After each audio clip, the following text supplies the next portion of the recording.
అందరికీ నమస్కారం. ఓకే. చాలా చక్కని మ్యూజిక్, ధ్యాన సంగీతంతో మనం ధ్యానం చేసుకున్నాము. ఓకే. సో, ఇప్పుడు మనము జ్ఞానం తీసుకుందాము. అంతే గదా! ధ్యానం, జ్ఞానం 2 ఎలాంటివి? 2 రెక్కల పక్షి యొక్క రెక్కలా. అంతే కదా! 2 ఉంటేనే పక్షి ఎగురుతుంది. ఒకటే ఉంటే పడిపోతుంది. సో, 2 సమానంగా ఉండాలి. ధ్యానము చేయాలి, జ్ఞానము చేయాలి. ఉట్టి ధ్యానము ఉంటే కూడా మనకి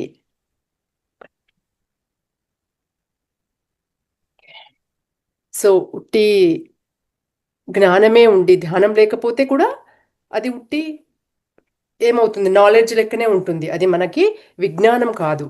ఓకే. జ్ఞానము, విజ్ఞానము 2 రకాలు. తెలుసు కదా మీకు.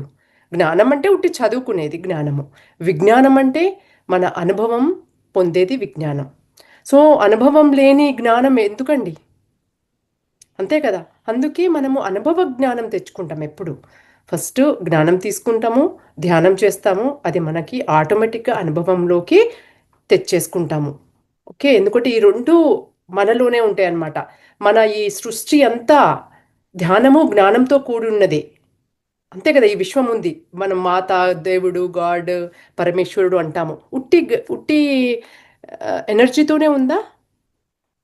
లేదు కదా! ఉట్టి శక్తివంతమైందే కాదు కదా! పరమాత్మ, పురుషుడు. ఓకే. ప్రకృతి, పురుషుడు. 2 ఉన్నారు. ప్రకృతి అనేది మనకి అందరూ వీడియోస్ ఆన్ చేస్తే కొంచెము చాలా చక్కగా ఉంటుందండి మనము మాట్లాడుకోవడానికి, ఇంకొంచెం చెప్పుకోవడానికి. ఇంత మంచి చక్కటి జ్ఞానాన్ని మనకి అందిస్తున్న యూనో బ్రహ్మర్షి పితామహ మనకు అందించారు. ఆ బ్రహ్మ అందరి మాస్టర్లకు అందించారు. ఎంత చక్కగా బ్రహ్మలా కూర్చోవాలి. మనం కూడా బ్రహ్మ అవ్వబోతున్నాము. మరి ఏది మన యొక్క డిసిప్లిన్ ఏది? చక్కటి ఆ! సో, అలా చేసుకున్నప్పుడే మనకొస్తుందండి జ్ఞానము. ఇది ఉట్టుట్టి ఆషామాష జ్ఞానం కాదు. ఓకేనా? కాబట్టి ఎప్పుడు కూడా చక్కగా కూర్చోవాలి. అలా చక్కగా ఎవరు చూసినా లేకుండా చక్కగా కూర్చోవాలి.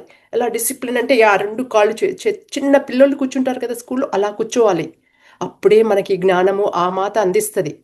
లేకపోతే మనం ఇష్టం వచ్చినట్టు నడుచుకుంటూ అది ఇది చేస్తే రాదు. అంతే కదా! అది మాస్టర్స్. సో, అది నేను నేర్చుకున్నాను. అది నేను అందరికీ మీకు కూడా నేనేది బాటలో నడుస్తానో అదే నేను చెప్పాలనుకుంటాననమాట. కాబట్టి మనకి జ్ఞానము, ధ్యానము 2 ఉంటేనే ఈ ప్రకృతి, పురుషుడు 2 కలగలిసినప్పుడే మనకి ఆ ప్రశాంతత అనేదొస్తది. సృష్టి మొదలవ్వక ముందు ఎలా ఉండే? చక్కగా అంత ప్రశాంతమైన వాతావరణంలో ఉండే. ఓకే. 2 కలగొలిపి ప్రకృతి, పురుషుడు 2 ఏకమయ్యి ఒక దాంట్లో ఉండే. Energy and wisdom. కానీ ఒక బ్రహ్మకి ఒక ఆలోచన వచ్చింది. మనము ఇలా అనుభవం చెందాలి. ఇలాగే ఉండి, అలాగే పడుకునే ఉంటే ఏం లాభం చెప్పండి మనకి? అలా పడుకున్న స్థితిలో ఉంటాము చక్కగా. అదేం స్థితి? ఎన్ని రోజులు ఉంటాము? అవునా? సో, ఒక ఆలోచన కలిగి తను సృష్టిని తయారు చేయడము సృష్టి మొదలుపెట్టారు. అలా ఈ రకంగా ఈ విశ్వమొచ్చింది. ఈ రకంగా అన్నీ మనకి మీకందరికీ తెలుసు. తర్వాత మనమొచ్చాము. ఒక్కొక్క పరిణితి చెందుకుంటూ. కాబట్టి ఆ రకంగా మనము ధ్యానం చేశాము. తర్వాత జ్ఞానం తీసుకుందాము. సో, మనము బ్రహ్మర్షి పితామహ పత్రిజీ మనకందిచ్చారు. సో, ఆ జ్ఞానము తీసుకుందాము. ఒక బుక్కుందనమాట. మీ అందరి దగ్గర ఉందా ఆ బుక్కు? యాహ్! ఉంటే చక్కగా అది చదువుకుందాము మనము. అవే అందులో నుండే. లేకపోతే ఏం చేద్దామనంటే మీరందరూ ఆర్డర్ పెట్టుకోండి. కంపల్సరీ ప్రతి ఒక్కరు ఇక్కడ మొదలుపెట్టిన వాళ్ళు అందరూ ప్రతి ఒక్కరు దగ్గర ఆ బుక్ ఉండాలి. ఓకేనా? లలిత మేడం గారు చెప్తారు మీకెలా ఆర్డర్ చేసుకోవాలో. ఓకేనా మేడం? ఆ! తను ఆర్డర్ చేస్తారు. ఏముండదు. ఎంత ఒక రూ. 100 ఎంతే ఉంటుంది. చాలా సన్నగా ఉంటుంది ఆ బుక్కు. దాంతో స్టార్ట్ చేయండి. ఓకేనా? అందరి ఇంట్లో ఆ బుక్ ఉండాలి. భగవద్గీత బుక్ ప్రతి ఒక్కరిలో ఉండాలి అని ప్రతి ఒక్క మహానుభావులు చెప్తారు. సో, పత్రిజీ గారు ధ్యానంతో జ్ఞానమెలా అనేది. ఓకే. అది చాలా లోతైన సబ్జెక్టు. కాబట్టి ఈరోజు మనము ఎవరికైనా భగవద్గీత శ్లోకాస్ బాగా తెలిసి ఉంటే మీరు చదవండి. ఆ బుక్ ఉంటే మీరు చదవండి. లేకపోతే నేను చదువుతాను. ఓకే. So, okay.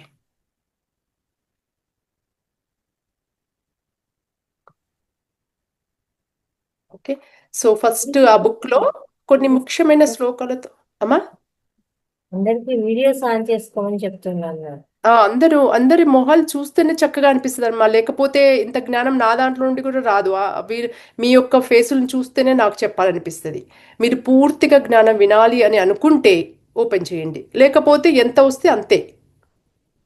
ఓకే, మీరు ఇంత చక్కగా ధ్యానం చేసి ఊరికే మనం చక్కగమైన సరి అయిన క్రమశిక్షణ లేకుండా జ్ఞానం తీసుకోకుంటే ఎందుకండి లాభము? మ- ఒక్కొక్క స్టెప్ మనం ముందుకు వెళ్దాము. ప్రతి ఒక్కరు కావాలి.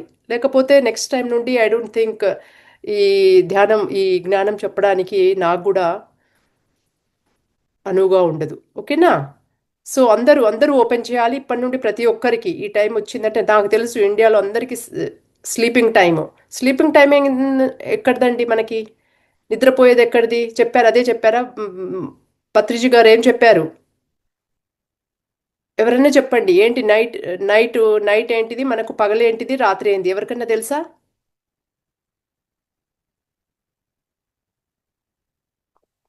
తెలిస్తే చెప్పండి.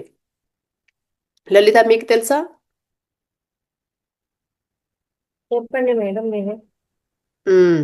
సో పగలు మనము సమాజ సేవ చేస్తాము, సర్వీస్. రాత్రి మనం ధ్యానం చేసుకుంటాము, మనం ఎదుగుతాము. ఓకే, అందరూ ఇక్కడ క్రమశిక్షణగా ఉండాలి. సో మనం ఎదుగుతాం అన్నమాట. రాత్రంతా ధ్యానం చేయాలి, పగలంతా మనము సమాజ సేవ చేయాలి. దానికోసమే మనం వచ్చింది. ఓకే, కాబట్టి మనం నైట్ అంతా ధ్యానం చేయడము, చక్కగా బుక్కులు చదవడము, అదే నైట్ అంతా మనకి. నిద్ర కాదు. నిద్ర నిద్రపోవడము అని అంటే మనము ధ్యానం చేయడమే. ఈవెన్ నిద్రపోయినా కానీ అది ఆస్ట్రల్ ట్రావెల్, వేరే వేరే దాంట్లోకి వెళ్ళి అక్కడ నుండి జ్ఞానం తీసుకుంటాము. ఎందుకు జ్ఞానము మనకు కావాలి? అదైనా ఆ బ్రహ్మ జ్ఞానం ఉంటేనే మనం ఎలా జీవిస్తామో తెలుస్తుంది. లేకపోతే ఆ జ్ఞానం లేకపోతే మనము ఏదేదో జీవిస్తా ఉన్నాము, అంతే కదా. ఎరుకలేని జీవితము ఇన్ని రోజులు జీవిస్తా ఉన్నాం. ఇప్పుడు మనం ధ్యానంలోకి వచ్చాం కాబట్టి సరి అయిన జీవితం జీవించాలి. కాబట్టి ఇంకా ఎంత ఎక్కువ జ్ఞానం ఉంటే అంత చక్కగా మార్చుకుంటాం మన జీవన శైలి. ఓకేనా? సో కాబట్టి ఆ రకంగా మనము జ్ఞానము తీసుకుంటాం అన్నమాట. సో ఓకే, ఆ బుక్లో ఏముంది అని అంటే, ప్రతి ఒక్కరు బుక్కులు, ఎవరెవరు బుక్కులు నెక్స్ట్ టైం తీసుకొస్తారో నాకు చేతులు ఎత్తండి. ఎవరెవరు ఆ బుక్ మేడం చెప్తారు, చాలా సన్నగా ఉంటుంది, ఒక 50 పేజీలు ఉంటుంది అనుకుంటా, అంతే. ఓకే, ఎవరెవరు తెచ్చుకోవడానికి సిద్ధంగా ఉన్నారు? మ్మ్. అందరూ అక్కడ బొమ్మలైనా ఆన్ చేయండి, మీ చేతులైనా ఎత్తండి, లేకపోతే థమ్స్ అప్ అయినా ఇవ్వండి. నెక్స్ట్ క్లాస్లో నెక్స్ట్ వారం వరకు తెచ్చుకోవాలి. ఓకేనా? సో ఎందుకు అంటే మనం అది చదువుతున్నాం కాబట్టి మనం నేర్చుకున్న తర్వాత మళ్ళీ ఒకసారి మననం చేయాలి. శ్రవణం మననం నిధిధ్యాసనం. ఓకేనా? కాబట్టి సో చాలా సీరియస్గా చేద్దాము. ఎంత చక్కగా ఉంటుంది తెలుసా ఈ జర్నీ. అసలు మీరందరూ దేవుళ్ళు అయిపోతారు ఆ బుక్ చదివిన వెంటనే. ఇంకా మీకు అసలు ఎవరు మిమ్మల్ని చూస్తే ఓ చాలా పెద్ద మాస్టరు అనుకుంటారు. ఎందుకంటే మన క్రమశిక్షణ పెరుగుతుంది, మనం నేర్చుకునే శైలి పెరుగుతుంది, అర్థం చేసుకునే విధానం పెరుగుతుంది. ఓకేనా? సో ప్రతి ఒక్కరి దగ్గర నేను నెక్స్ట్ వీక్ బుక్ తెచ్చుకోవాలి. ఎవరైనా బుక్ తెచ్చుకోలేదంటే చెప్పండి, నేను సాటర్డే పంపిస్తాను. సాటర్డే కూడా ఇక నుంచి భగవద్గీత సెషన్ ఉంటుంది మాస్టర్స్. మేడం ఉమ్. గారిని రిక్వెస్ట్ చేసుకొని అడిగి పెట్టించడం జరుగుతుంది. మేడం గారు కూడా ఓకే అమ్మా అన్నారు. కాబట్టి భగవద్గీత మీదే సాటర్డే సాటర్డే సెషన్ ఉంటుంది. ప్రతి ఒక్కరు కూడా ఆ పుస్తకం తెప్పించుకోండి. ఆ జ్ఞానాన్ని మేడం గారి ద్వారా తీసుకుందామండి. అది నేర్చుకుందాము. ఎన్ని రోజులని ఇంకా వీడియోస్ ఆఫ్ చేసుకొని వినడంలోనే ఉంటారు. ఇంకా నేర్చుకునేది ఎప్పుడు, తిరిగి చెప్పేది ఎప్పుడు కదా. కాబట్టి ప్రతి ఒక్కరు కూడా మన పుస్తకాలు తెప్పించుకోండి. Yes ma'am. మన ప్రాబ్లమ్స్ లోకి బయటకి రావాలంటే ఇదే మార్గము, ధ్యానము జ్ఞానము. లేకపోతే అదే ప్రాబ్లంలో ఉంటారు చిక్కుకొని. మరి అదే ఉంటారు అంటే ఇక్కడికి రావాల్సిన పని లేదమ్మా. ఓకేనా? ఇక్కడికి వస్తున్నాము అని అంటే చక్కగా నేర్చుకోవాలి. ప్రాబ్లమ్స్ ఉన్నాయంటారు, అన్నీ ఉన్నాయంటారు, కానీ చక్కగా మనం మాత్రం చేయడానికి, మార్పు తెచ్చుకోవడానికి సిద్ధంగా ఉండము. ఎలా వస్తుంది? ఓకేనా? సో ఎవరైతే తెచ్చుకోలేని పరిస్థితులు ఉంటో చెప్పండి, నేను పంపిస్తాను బుక్కులు. ఓకేనా? మేడం లలిత మేడం గారికి చెప్పండి, ఎవరైతే మేము కొనలేము అనే పరిస్థితి ఉందంటే. అలా ఉండదు. అది ఒక 100 రూపాయలు కూడా మన కోసం మనము తెచ్చుకోకపోతే ఇంకెందుకు కదా. సో అందరూ కలిసి ఆర్డర్ చేసుకోండి. ఓకే, అందరు కలిసి 100 ఎంత ఉందో మేడం చెప్తారు బుక్ విలువ, అంతా మేడంకి ఇచ్చేసేస్తే ఏదో రకంగా తను అన్ని తెప్పించేసి మీకు పంపిస్తారు ఏదో రకంగా. ఓకేనా? సో సరే, సో ఇప్పుడు సెకండ్ చాప్టర్లో మనం సెకండ్ చాప్టర్ నుండి స్టార్ట్ చేస్తారు, 2వ అధ్యాయం భగవద్గీతలో. 2వ అధ్యాయము ఎందుకు అనంటే, ఫస్ట్ అధ్యాయంలో మొత్తము అర్జునుడికి మీకు అందరికీ తెలిసే ఉంటుంది, ఇది అర్జున విషాద యోగం అని చెప్పేసి ఫస్ట్ చాప్టర్. ఏంటంటే ఇదంతా కురుక్షేత్ర వార్, కురుక్షేత్ర యుద్ధం అనేది జరుగుతుంది అనమాట మన భగవద్గీతలో. ఓకే, మహాభారతం ఉంటుంది, అందులో ఒక ఘట్టము భగవద్గీత. ఓకే, భాగవతంలో ఒక ఘట్టము భగవద్గీత. సో దాంట్లో ఆ భగవద్గీత అనేది మహాభారతంలో ఒక ఘట్టము. ఓకే, అది యుద్ధం జరుగుతుంది పాండవులకి కౌరవులకి. అది ఎలా అనుకోవాలి అని అంటే, మనకి అరిషడ్ వాళ్ళకు దైవీ గుణాలకి అసుర గుణాలు, దైవీ గుణాలు అనేది ఒక చాప్టర్ భగవద్గీతలో. సో వాళ్ళ 2 గుణాల మధ్యన మనకి యుద్ధము. ఆ గుణాలన్నీ ఎక్కడో లేవు, మనలోనే ఉన్నాయి. ఓకే, సో పావని గారు మీరు కూర్చోండి, ఒక దగ్గర స్థిమితంగా కూర్చోండి అమ్మా. ఓకే, సో మనకి ఈ యుద్ధం అనేది మనము కురుక్షేత్ర యుద్ధంలా అని అనుకుంటాము, కానీ మన జీవితంలో ఏం యుద్ధాలమ్మా అంటే, మన యొక్క మంచి గుణాలు చెడు గుణాల మధ్య యుద్ధము. ఓకే, సో అక్కడ ఏమైందంటే మనకు నేర్పించడానికి ఆ కృష్ణ పరమాత్ముడు అర్జునుడికి చెప్పిన ఈ హితబోధన భగవద్గీత, అది మన ప్రతి ఒక్క శైలిలో ఉంటుంది. కాబట్టి వాళ్ళ ఇద్దరి మధ్యలో పాండవులు కౌరవులు అనే వాళ్ళు అన్నదమ్ముళ్ళే అయినా కానీ వాళ్ళ మధ్యలో ఒక గుణాలు సరితూచక వాళ్ళ మధ్యలో యుద్ధం జరగడానికి పాల్పడ్డారన్నమాట. కృష్ణ పరమాత్మ అనేది మంచు దేవుడు కాబట్టి, దేవుడు ఎప్పుడు మంచి వాళ్ళ సైడే ఉంటాడు. ఎంత ఒక్కరుండని ఇద్దరుండని, ధర్మం ఎప్పుడు మంచిదానికే ఉంటారు. ఓకేనా? కాబట్టి మనం ఎప్పుడు సత్యాన్ని ఎంచుకోవాలి, ధర్మాన్ని ఎంచుకోవాలి, ఎవరు ఎంత అయినా కానీ. ఓకే, ఎవరో వాళ్ళు తిడుతున్నారు వీళ్ళు తిడుతున్నారు ఏదో పైపైన ఒకటి అన్నదాని కాదు. ఏమి చెప్పలేని స్థితిలో ఉంటే నోరు మూసుకోవాలి, బట్ సత్యం చెప్పేసేసి నోరు మూసుకుందాము. ఓకే, అది ఎప్పుడో ఒకప్పుడు మనము సత్యమే గెలుస్తుంది. సత్యమేవ జయతే. కాబట్టి వాళ్ళందరూ కలిసి తీసుకున్న ప్లాను యుద్ధానికి దారి తీసింది. అదనమాట దాని యొక్క. అప్పుడు యుద్ధం చేస్తామని అందరూ అనుకున్న తర్వాత ఏమవుతుంది అంటే, పాండవుల్లో అర్జునుడు రథంలో ఉండి యుద్ధం చేస్తూ ఉంటాడు, కృష్ణుడేమో రథసారథి. ఓకే, రథం నడుపుతూ ఉంటారు. సో అక్కడ మధ్యలో తీసుకెళ్ళు అని చెప్పినాక అతను ఓకే, అందరము సరే ఇక్కడంతా అన్యాయం ఉంది కదా, యుద్ధం చేసేసేయాలి, అన్యాయము మంచిది కాదు అని చెప్పాక, అన్యాయాన్ని తీసేసేయాలంటే ఇక్కడ న్యాయం జరగాలి అంటే యుద్ధం జరగాల్సిందే అనేది ప్రతి ఒక్కరు అనుకొని వచ్చారు. అన్న తర్వాత ఆ యుద్ధంలో వచ్చినాక తను అందరినీ సరే తీసుకెళ్ళి ఎవరెవరు ఉన్నారు అని చూస్తే అందరూ అర్జునుడి వాళ్ళ తాతలు, వాళ్ళ గురువులు, ఓకే వాళ్ళ చుట్టాలే ఉన్నారనమాట అందరూ. ఓకే, చిన్నాన్నలు పెద్దనాన్నలు, చిన్నప్పటి నుండి వాళ్ళకి నేర్పించిన వాళ్ళ గురువులే ఉన్నారు అందులో. ఓకే, వాళ్ళ తాతనే ఉన్నారు, వాళ్ళ బ్రదర్స్ ఉన్నారు, వాళ్ళ చిన్నాన్నలు ఉన్నారు, పెద్దనాన్నలు ఉన్నారు. వాళ్ళందరినీ చూసి మీరు అసలు ఆలోచించండి, చూసి అనేది గుండె ఆగిపోయింది, పడిపోతాడు. ఓ మై గాష్, నేను వీళ్ళతో నా యుద్ధం చేసేది, నాకు నేర్పించిన గురువుతోనా నేను యుద్ధం చేసేది, నాకు పెంచిన తాతతోనా నేను యుద్ధం చేసేది అని చెప్పి తాను సొమ్మగిల్లిపోతాడు ఆ యుద్ధంలో. అప్పుడు కృష్ణుడు ఉంటాడు కదా, కృష్ణుడు మంచోళ్ళతోనే ఉంటాడు కాబట్టి అర్జునుడు వాళ్ళు మంచి సైడు బాటలో నడుస్తుంటారు, న్యాయం ధర్మం సైడు. కాబట్టి పడిపోవడం వల్ల అప్పుడు అర్జునుడు చెప్తాడు. అప్పుడు ఫస్ట్ చాప్టర్ అంతా ఆయన కింద బాధతో పడిపోయి అన్నీ చెప్తాడనమాట. ఇతను మా తాత, ఇతను నా బ్రదరు, నా తమ్ముడు, అన్న, మేమందరం కలిసి పెరిగాము, ఆయన నా గురువు, నాకు నేర్పించిన వాడు, తనతో నేను యుద్ధం చేయలేను అని చెప్పేసి మొత్తం ఏడుస్తాడు అనమాట ఒక చాప్టర్ అంతా. అది అర్జుని విషాదయుగము, ఆయన యొక్క అంత విషాదము, ఆయన బాధనే చెప్పుకుంటారు. అవునా కదా? మనమైనా ఆలోచించండి, ఆ ప్లేస్లో ఉంటే. అర్జునుడు పెద్ద యోధుడు, అనే స్వర్గంలో వెళ్ళి అంత జ్ఞానం తెచ్చుకొని వచ్చాడు. ఓకే, అన్ని విద్యలు నేర్చుకున్నాడు యుద్ధం చేయడానికి. ఓకే, ఆయనే కూడా అంత గట్టి అతనే పడిపోయాడు. అంటే మాస్టర్స్, మనకి ఎంత విద్య ఉన్నా ఏమున్నా మన ఆత్మజ్ఞానం లేకపోతే మనం కూడా అలాగే పడిపోతాము అనే దానికి సూచన. ఓకేనా? నువ్వెంత ఢిల్లీకి రాజు కావచ్చు, కానీ మన దగ్గర ఆత్మజ్ఞానం లేక మనమెవరమో తెలియకపోతే ఆ విద్య ఎందుకండి? ఒక చిన్న భయము అనే చావు అనే చిన్న భయము చాలు. ఆ చావు అనే భయం ఎక్కడికి తీసుకుపోతుందంటే చిన్న ఒక బల్లిని చూసేది కూడా భయంగా తీసుకొస్తుంది. ఆ ఒక్క చిన్న బల్లితోని చాలు చప్పున పడిపోతాడు.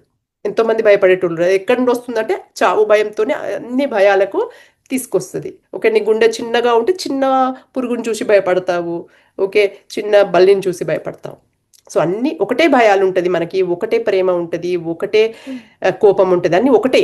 కానీ అది ఒక్కొక్క చీలికల్లా ఉండి అదే కోపం ఓకే నీకు నీకు ఆ బల్లిల రూపంగా తీసుకొస్తుంది. ఏదో బల్లి సంఘటన జరిగి ఉంటుంది నీకు చిన్నప్పుడు పూర్వకాలంలో, ఆ భయము బల్లిలా చూపిస్తూ ఉంటుంది. అదనమాట. ఓకే, సో ఒక భయం పోతే అన్ని భయాలు పోతాయి. ఓకే, సో చావు భయం పోతే అందరికి పోతుంది. ఆ చావు భయం అని ఎలా పోతుంది? చావు భయం అనేది ఆ ఆత్మజ్ఞానం ఉంటేనే చావు భయం పోతుంది. అప్పుడు అర్థమైపోతుంది మనకి చావేంటి బతికేంటి అని. ఓకే, సో అంత పెద్ద యోధుడికి అంత పెద్ద విద్యలు తెలిసిన అతనికి అతను చూసి అందరినీ చూసి పడిపోతాడు, సొమ్మగిలిపోతాడు. ఓకే, అప్పుడు ఆ ఫస్ట్ చాప్టర్ అంతా ఆయన చెప్తూ ఉంటే కృష్ణ మహారాజు అసలు ఏమీ మాట్లాడాడు. ఎందుకంటే ఎప్పుడు మాట్లాడకూడదు. ఎవరైనా ఒకరు చెప్తున్నారు అంటే మనం ఏమి చెప్పకూడదు సలహా, వాళ్ళని విననీయాలి, చెప్పనీయాలి. ఒకరు బాధతో ఉన్నారు అంటే మనం ఏమనకూడదు. ఇది ఒక మనకు చాలా మంచి కామన్ సెన్స్, మనకి చాలా నాలెడ్జ్. ఓకే అమ్మా, ఎవరైనా ఒకరు పాపం వాళ్ళు బాధతో ఉన్నారు, వాళ్ళ పిల్లల బాధనో లేకపోతే వాళ్ళు ఏమన్నా సిక్ అయిపోయిన బాధలో లేకపోతే వాళ్ళ ఇంట్లో ఎవరైనా చనిపోయినారు అనే బాధతోనో ఉంటారు కదా, వాళ్ళు వచ్చి మనకు చెప్తారు. అప్పుడు ఏం చేస్తాము, మనం అన్నీ మాట్లాడి ఓకే అమ్మా మీకు అప్పుడే మన సంభాషణ స్టార్ట్ చేయొద్దు. అవునా కదా? పార్వతీదేవి గారు చెప్పండి ఏం చెప్తున్నానో. ఓకే, సో యా, సో కాబట్టి అక్కడ వాళ్ళు చెప్పినప్పుడు మనము చక్కగా వినాలి. వాళ్ళ బాధలు వాళ్ళు చెప్పుకున్నప్పుడు మనము వినాలి. ఎందుకంటే వాళ్ళు చెప్పినప్పుడు వాళ్ళు వినే స్థాయిలో లేదు. ఎందుకంటే బాధనే ఉన్నప్పుడు వాళ్ళు వినే స్థాయిలో లేరు. ఒకరు కోపంగానే ఉన్నప్పుడు వాళ్ళు వినే స్థాయిలో లేరు. ఓకే, సో ఇవన్నీ ఆ భావాలు చాలా చిన్న తక్కువ స్థాయిలో ఉన్న భావోద్యోగాలు పైకి వచ్చినప్పుడు మనం ఎవ్వరూ వినే స్థాయిలో ఉండము. కాబట్టి కోపంగా ఒకతను ఉన్నాడు అంటే ఆయనతో ఏమి చెప్పినా పోదు, ఎక్కువే కోపం వస్తుంది కానీ ఆ మెసేజ్ నువ్వేం చెప్పేది పోదు. కాబట్టి ఏం చేయాలి మనము చక్కగా ఓకే ఇప్పుడు మీకు కోపం వస్తుంది, నేను తర్వాత మీరు చల్లారినాక మన తర్వాత మాట్లాడదాము అని చెప్పి మనము వచ్చేసేయాలి. ఓకేనా? కాకపోతే మనం అక్కడే ఉండి ఒక ట్రూత్ సత్యమేవ జయతే అన్నారు కదా అని అక్కడే మనం సత్యం చెప్పుకోవడం, అందుకే ఎప్పుడు మాట్లాడాలి ఎప్పుడు మాట్లాడకూడదు అనేది వెరీ గుడ్ కామన్ సెన్స్. అది చాలా చక్కగా నేర్చుకోవాలి. జ్ఞానులకి ఫస్ట్ అది రావాలి. ఓకే, అందుకే ఈ ప్రాబ్లమ్స్లో అన్నీ ఇరుక్కోవడం ఇందువల్లే. మనకు తెలీదు ఎలా జీవించాలో అనేది. అది ప్రతి ఒక్క మాస్టర్స్ నుండి నేర్చుకోవాలి. భగవద్గీత కూడా అదే చెప్తుంది, అదే చేయాలి. అందరూ చదువుతారు, అందరూ పారాయణం చేస్తారు, ఇది పాటిస్తారా? ఇక్కడ మాట్లాడాలి, ఇక్కడ మాట్లాడొద్దు, ఒకరు మాట్లాడినప్పుడు ఒకరు వినాలి, ఒకరు మాట్లాడినప్పుడు ఇంకో మధ్యలో పెట్టొద్దు, నాన్ ఇంటర్ఫియరెన్స్ అని ఎన్ని చెప్పారు. అంతే కదా, ఒక జీవితంలో కల్పించుకోకూడదు, ఒకరు మాట్లాడేటప్పుడు కూడా కల్పించకూడదు. ఏం చేయాలి? ఓన్లీ ప్రేమనే ఇవ్వాలి, మన చెవులనే ఇవ్వాలి. ఓకేనా? కాబట్టి ఆయన పడిపోయినప్పుడు తను కృష్ణుడు మొత్తం ఒక చాప్టర్ అంతా అసలు ఎంత పేషెన్స్గా విని ఉంటాడు కదా. ఆ మధ్య యుద్ధంలో అది చాలా ఎసెన్షియల్ టైం వాళ్ళకి. ఓకే, ఆ కాలం అనేది చాలా పవిత్రమైన కాలము. ఎందుకంటే అందరూ అనుకొని వచ్చినాక ఇంకా వాళ్ళు యుద్ధం చేయాలి. అలాంటిది కూడా ఈయన పడిపోయి నేను యుద్ధం చేయను అని చెప్తాడు. ఓకే, సో ఎందుకంటే ఆ భావాలు వచ్చేస్తాయి, ప్రేమ వచ్చేస్తుంది, అటాచ్మెంట్ వచ్చేస్తుంది. ఇదంతా మా అమ్మ మా అక్క మా తాత అంటే ఏంది అటాచ్మెంట్. ప్రేమ ఉండాలి. మరి అటాచ్మెంట్ ఉన్నప్పుడు ఏమైపోతుంది అంటే వాళ్ళు సరికాని బాటలు నడిచినప్పుడు కూడా దాన్ని యాక్సెప్ట్ చేస్తాం. అప్పుడు వాళ్ళని పర్వాలేదులే అమ్మ, ఇప్పుడు కొడుకులకో పిల్లలకో ఎవరికైనా ప్రేమ ఉన్నప్పుడు వాడు తప్పు చేస్తాడు, ప్రేమ ఉంటుంది అనుకో, పర్వాలేదులే అమ్మ ఒక్కసారే కదా పోనీలే అని ఇస్తాం. కానీ అదే మన సరైన తల్లిదండ్రులు ఉంటే ఒక్కటే 100 సార్లకి అవుతుంది. తప్పు అనేది చిన్న ఒక్కసారికే స్టార్ట్ అవుతుంది. ఏది కూడా 100సారి నుండి స్టార్ట్ అవ్వదు, ఒక్కసారి నుండి స్టార్ట్ అయ్యి 100కు చేరుతుంది. కాబట్టి జ్ఞానం ఉన్న తల్లిదండ్రులు అప్పుడే సరిచేయాలి. కాబట్టి ఇదంతా ఈ యుద్ధానికి కారణం కూడా ఎవరు సరిచేయలేదు. అందరూ గురువులు వీళ్ళందరూ కూడా ఆ దుర్మార్గమైన మాటల్ని వినేసి భయపడి, వాళ్ళకి చెప్పాలి అని తెలుసు వాళ్ళకి మంచిది చెడదు, కానీ ఆ భయపడేసేసి వాళ్ళందరినీ సపోర్ట్ చేశారు వాళ్ళని. కాబట్టి ఇలా మరి వాళ్ళు సపోర్ట్ చేశారంటే వాళ్ళు కూడా యుద్ధానికి రావాలి. యుద్ధంలో ఉన్న ఆ, పరి అదేంటి కాన్సిక్వెన్సెస్, పరిణితి, అవునా, దాని యొక్క రిజల్ట్ పొందాలి. కాబట్టి ఆ రకంగా ఆయన ఏమి మాట్లాడేది ఫస్ట్ చాప్టర్ అంతా, ఆయన సొమ్మగిల్లిపోయినా కానీ. ఎందుకంటే అది మంచి జ్ఞానులకి కావాల్సింది పేషెన్స్. మనము చక్కగా వినాలి, ఎంతైనా పర్వాలేదు. మనకెంతో కొండంత అబండెన్స్ ఆఫ్ పేషెన్స్ ఉంది, అంత అంత ప్రేమ ఉంది, అంత ఓపిక ఉంది మనకి. ఓకే, మనం ఎందుకంటే విశ్వం యొక్క పుత్రులము, మనకంత ఉంది కాబట్టి మనకు పోయేది ఉంది, హాయిగా కూర్చొని వినడము. వాళ్ళు ఎప్పుడైతే కామ్ అయిపోయి నాకేమన్నా సలహా ఇవ్వు అని అన్నప్పుడే మాట్లాడతాం. అప్పుడు అలాగే అర్జునుడు కూడా మొత్తం అయిపోయినాక నాకు సలహా ఇవ్వు స్వామి అని చెప్పారు. అప్పుడు నాకు కృష్ణ నాకు ఏమీ తోచట్లేదు, అంతా అయిపోయింది, ఖాళీగా అయిపోయింది అనేది అంతా. ఓకే, ఏడ్చి ఏం చేయాలో అర్థం కావట్లేదు, ఎందుకంటే కంటిన్యూస్గా బాధలో మాట్లాడుతూనే ఉంటారు జనాలు. సో మాట్లాడనీయండి. ఓకే, సో తర్వాత నాకు చెప్పు అన్నప్పుడు స్టార్ట్ చేస్తాడు కృష్ణుడు చెప్పడం. ఓకే, సో ఎలా స్టార్ట్ చేస్తాడు అంటే 2వ చాప్టర్లో 3వ శ్లోకం నుండి మనకి ఆ బుక్లో ఉంది. ఎందుకంటే మనకి ముఖ్యమైన శ్లోకాలు చెప్పుకుంటే ఏంటంటే అది మన జీవితంలో అన్వయించుకోవచ్చు. ఎలా వస్తుందంటే క్లైబ్యం మాస్మగమః పార్థ నైతత్త్వయ్యుపపద్యతే క్షుద్రం హృదయ దౌర్బల్యం త్యక్తోత్తిష్ట పరంతప. సో ఏంటిదంటే ఇందులో క్లైబ్యం అంటే ఏంటి? పిరికితనం. ఓకే, ఆయన పిరికితనంగా పడిపోయాడు కదా. అందుకే మనం ఎప్పుడు ఒకటి చెప్పాము ఒకటి చేస్తాము అన్నప్పుడు వెనక ఆడకూడదు. ఓకే, ఓ నేను చేస్తున్నానా లేదా, ఒక మాట అన్నామంటే ఒక మాట అంతే, అది మంచి ఉండని చెడు ఉండని. ఎందుకంటే మనకి ఇదంతా మన భావాలలో ఉంటుంది, మంచి చెడు అనేది. ఓకే, ఏ పనైనా మంచి మంచి దృష్టితో చేస్తే, మంచి దృష్టికోణంతో చేస్తే అది మంచి జరుగుతుంది. ఓ తప్పు పని చేశానే ఈయన దగ్గరకు వచ్చి ఓ నేను అటుపోతే బాగుండు అలా ఉండదు. ఎక్కడ పోయినా నీ సంకల్పం కరెక్ట్గా ఉంటే కరెక్ట్గా జరుగుతుంది. అర్థమైందా? కాబట్టి ఎప్పుడు భయపడకూడదు. అక్కడ నాకు సంకల్పం కరెక్టే, ఒకరు మీట్ ఈట్ చేస్తున్నాడు, అక్కడికి పోవాల్సి వచ్చింది, ఒక వెళ్ళాల్సి వస్తుంది, ఏదో మనకు సృష్టి నేను తీసుకెళ్తుంది. ఓకే, ఫ్యామిలీ వల్లనో లేకపోతే ఏదో రకంగా అక్కడికి అయ్యో వచ్చేసానే, ఎందుకు ఇక్కడికి వచ్చి పడ్డానేంటి, ఏంటి ఇదంతా చూడాల్సి వస్తుంది అని మీరు అన్నారనుకోండి, అంటే ఏమైతుంది అక్కడ? మనం దిగజారిపోయినట్టు.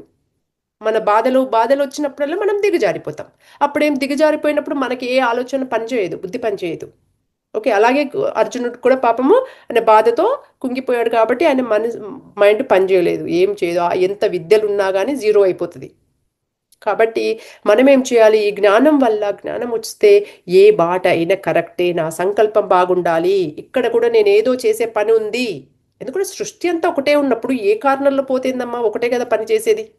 సో ఇక్కడ కూడా నేనేదో పని చేసేది ఉంది, ఇక్కడ ఎవడో మహానుభావుడు కలుస్తాడు, నీకు అమ్మ నువ్వు ధ్యానం నేర్పించు అని చెప్తాడు, లేకపోతే నువ్వు మాట్లాడతావు ఈ నాన్ వెజిటేరియన్ మంచిది కాదమ్మా అని చెప్తావు, అక్కడేదో మార్పు జరుగుతుంది నీ వల్ల.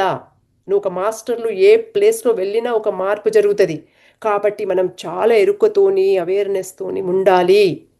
పుట్టిగానే కాదు, ఫస్ట్ మన ఇంట్లో మార్పు జరుగుతుంది, తర్వాత ఏ అడుగు వేసిన మార్పే ఉంటుంది. అది మనము మార్పుకు సిద్ధంగా ఉన్నామా అనేది ఉండాలి. కాబట్టి ఈ జ్ఞానం మనకి ఎక్కడికి పోయినా మంచి జరుగుతుంది, ఏ బాట అయినా అనేది సూచన.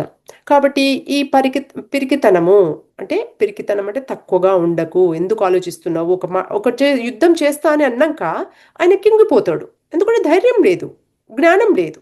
ఎందుకు కుంగిపోతామన్నమ్మా అందరికీ? అన్ని ఈ భయాలకి, ఈ పెయిన్లకి, ప్రాబ్లం కారణం ఏంటి? జ్ఞానం లేక. జ్ఞానం గట్టిగా ఉండాలి, దాన్ని ఎదుర్కొనే ఓపిక, ఎనర్జీ, శక్తి కావాలి. సో మనకు శక్తి బాగానే, ఇప్పుడు అందరూ వచ్చిన వాళ్ళందరూ ధ్యానం చేసుకుంటూ ఉంటారు చక్కగా, ఏమున్నా చక్కగా ధ్యానం. కానీ ధ్యానం ఎంతసేపు పనికి వస్తుంది? కొంచెం సేపే పనికి వస్తుంది. జ్ఞానం ఉంటే మనకి జీవితాంతం పనిచేస్తుంది. ఇంకొక జన్మకు వచ్చినప్పుడు కూడా ఆ జ్ఞానం తీసుకొని వస్తాం. సో జ్ఞానము తీసుకోవాలి, ధ్యానము చేయాలి. Okay, so 2. కానీ ఇప్పుడు 80% మనము కళ్ళు తీసి బతుకుతాము, ప్రజలలో బతుకుతాము. ఒక 20% మాత్రమే మనము కళ్ళు మూసుకొని ఉంటాము అంతేనా? లేకపోతే 80% కళ్ళు మూసుకొని 20%మేనా మనము జీవించేది? కాదు కదా. 20% కళ్ళు మూసుకుంటాము, 80% జీవించాలి కదా, అందరు ప్రజల్లో వెళ్ళాలి, ఎన్నో పనులు చేయాలి, అవునా కదా. కాబట్టి మనం ఎక్కువ ఎరుకుతో ఉండాలి, ఎక్కువ జ్ఞానంతో ఉండాలి. ఓకే, తక్కువ ధ్యానంతో చేసుకోవాలి. ఓకే, జ్ఞానం ఎక్కువ ఉన్నప్పుడు అప్పుడు చాలా బండగా మనము ధైర్యంగా ఉంటాము. ఓకే, కాబట్టి ధ్యానం చేసుకోవాలి. జ్ఞానం కూడా ధ్యానంలా వినాలి. ధ్యానం అంటే ఓన్లీ కళ్ళు మూసుకొని ఉంటేనే ధ్యానం కాదు. ప్రతి ఒక్క పని కూడా ధ్యానం చేయాలి. ప్రతి ఒక్కరు రాసుకోండి ఏమన్నా మీకు పాయింట్స్ మంచిగా అనిపిస్తే. ఓకే, సో రేపు కూడా మీకు గుర్తుంటుంది. సో ప్రతి పని కూడా మనము ధ్యానంలా చేస్తాము. కాబట్టి మనకేం మళ్ళీ కళ్ళు మూసుకున్న టైం ఉండదు మనకి, ఎందుకంటే ఎంతో చేయాలి కదా. కళ్ళు మూసుకొని ఓకే అమ్మ నాకు ఇప్పుడు నేను కొంచెం తక్కువగా అనిపిస్తున్న, భయంగా ఉంది, నేను కళ్ళు మూసుకొని కూర్చోవాలి, నాకు టైం లేదు మాస్టర్, తర్వాత రా అంటే కుదురుతుందా? కుదరదు.